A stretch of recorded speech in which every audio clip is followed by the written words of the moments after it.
So this Christmas, how did the whole gift-giving thing go for you? Did you get the things that you wanted or hoped that you would receive? Yes. You did? Good, excellent. Did the gifts that you offered make the people who received them happy? Yes. Simon, were your parents happy with the gifts you gave them at Christmas? Yeah. Excellent, excellent.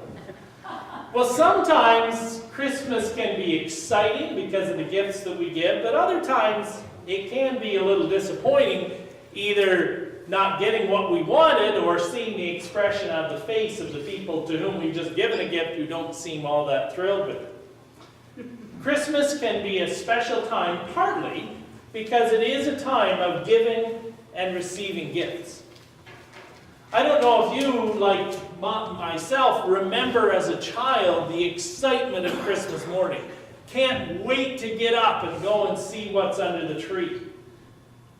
On Christmas, the Sunday after Christmas here on December 30th, when we had a shared worship service with a number of folks from other United churches, I asked what people's favorite Christmas gift was, either this year or at another time. And I shared that probably one of my favorite Christmas gifts ever was when I was in public school. I got a 5-speed bike with the big butterfly handlebars and the banana seat and the sissy bar on the back.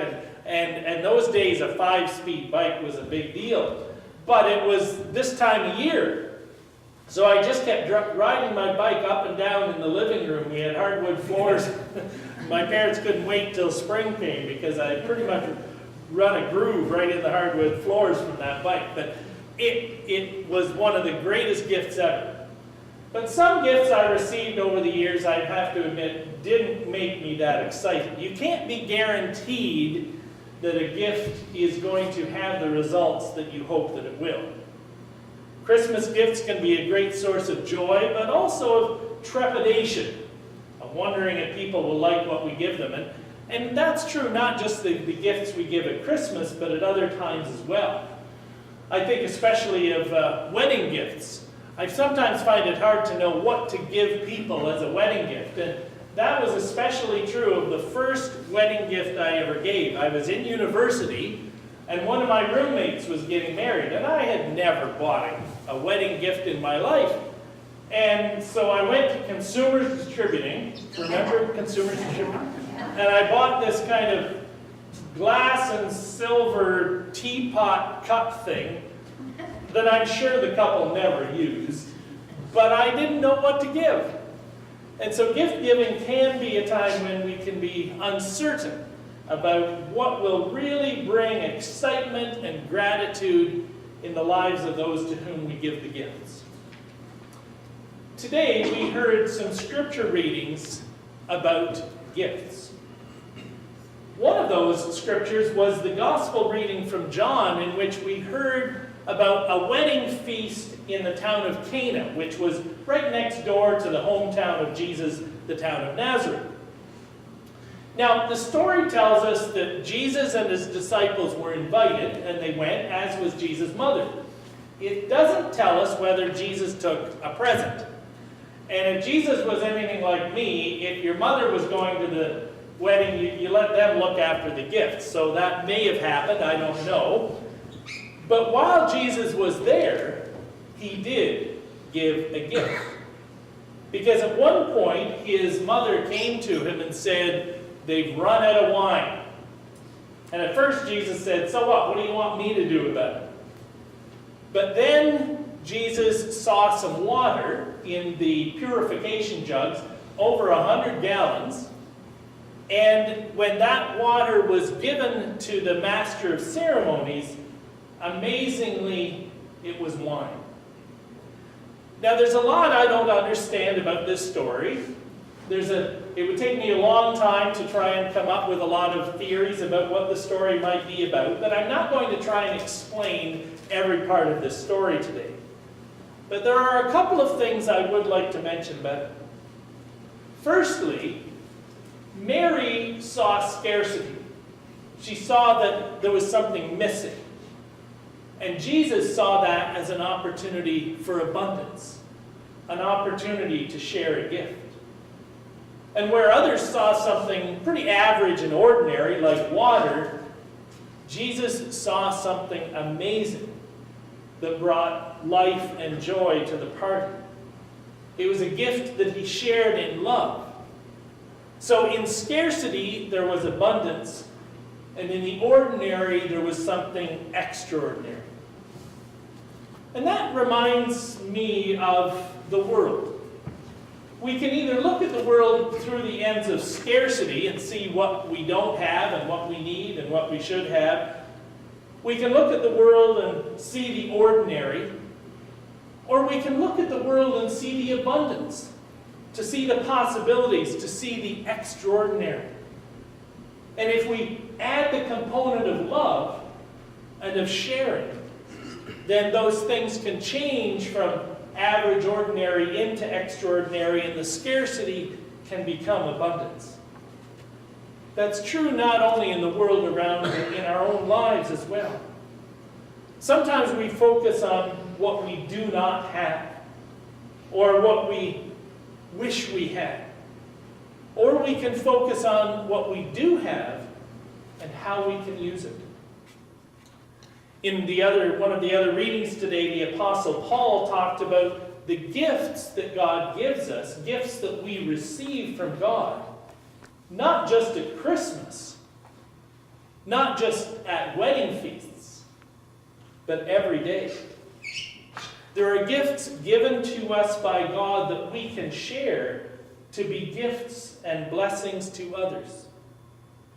A part of the list was the gift of speaking and teaching and wisdom and knowledge, the gift of faith and caring and healing and comfort. And in other places, Paul talks about the gifts of giving and serving, and most of all, the gift of love.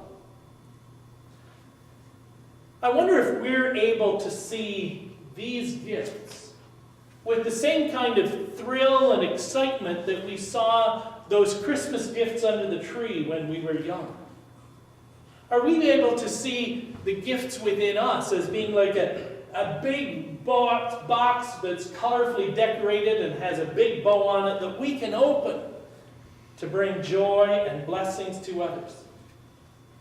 Can we be like those young children like I was in grade 2, giving my parent a gift and seeing their excitement as they opened it? Not so much because it was the greatest piece of craft work ever made. I remember one time, I think it was in grade 2, we took an old shoe and glued macaroni on it and spray painted it. I thought it was the greatest gift ever.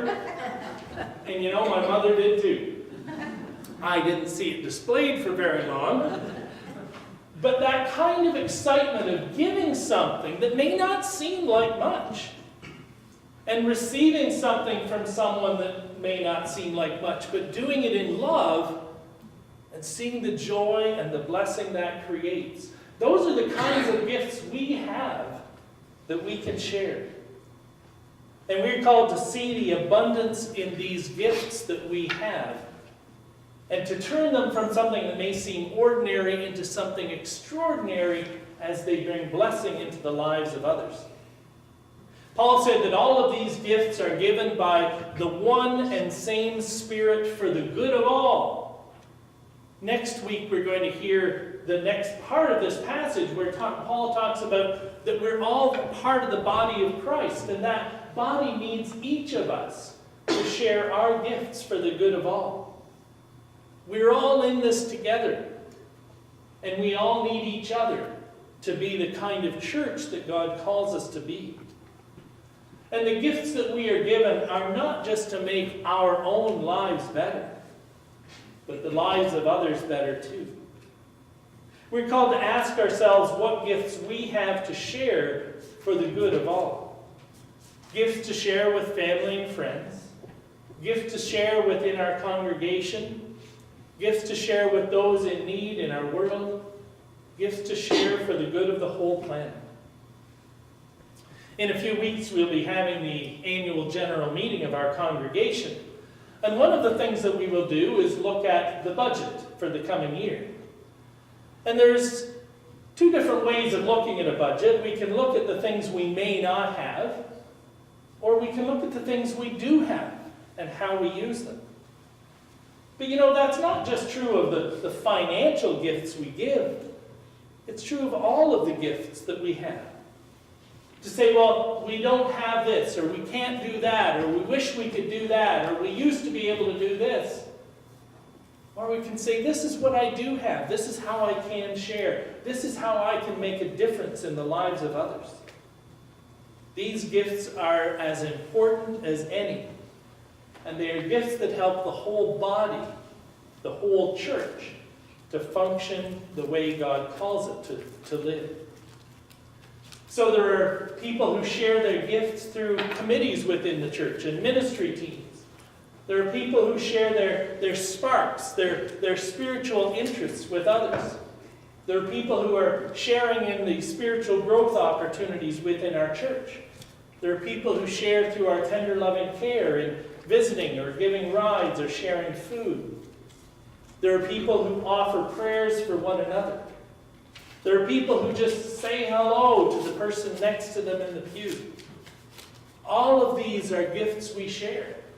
And they may seem, some of them, to be average and ordinary, but when done in faith and love, they become amazing and extraordinary. In thinking about that story of the wedding feast today, I got thinking about it, and I wondered if maybe when we think about the story, that we're the water. We're the water in those jugs that can be turned into wine through faith and love. And when we pour ourselves out, amazing things can happen. Things that people would think are impossible. Things people might even call a miracle. When we see the giftedness within us, when we see the gifts we have, when we see and recognize the gift that we are, and then when we share that gift with others, then we can bring amazing joy and blessing just as though it was Christmas morning. We have enough. We have more than enough. We have enough to share. We are enough. We are more than enough when we share our love. Another passage we heard today was the one we used in our responsive reading from Psalm 36. That psalm talked about the feast in the abundance of God's house. It says that in the sacred we find the source and fountain of life. And in God's light we see light and experience steadfast love. I was thinking of that phrase, when in God's light we see light. This is the season of Epiphany, the season of light, the season of the stars. And I was thinking of the stained glass windows and how the light coming in helps them to come to life and brings color and beauty. If you stood outside right now, they would look pretty drab and boring, but the light brings them to life. I noticed that the Presbyterian church in town, they have a big stained glass window that faces Main Street, and they usually leave the lights on in the sanctuary so that the light pours out from the stained glass so that people outside can see it. I have a feeling there was a discussion at the Finance Committee meeting about whether it would be worth spending the money to keep the lights on. Put a light behind it. But it enables that light to pour out into the community. And whether we leave the lights on literally or not, we can allow the light of our love, the light of our gifts to pour out into the community, to bring blessing and joy to others. May we have the opportunity to see every day as a celebration piled high with gifts. The gifts within us, the gifts around us.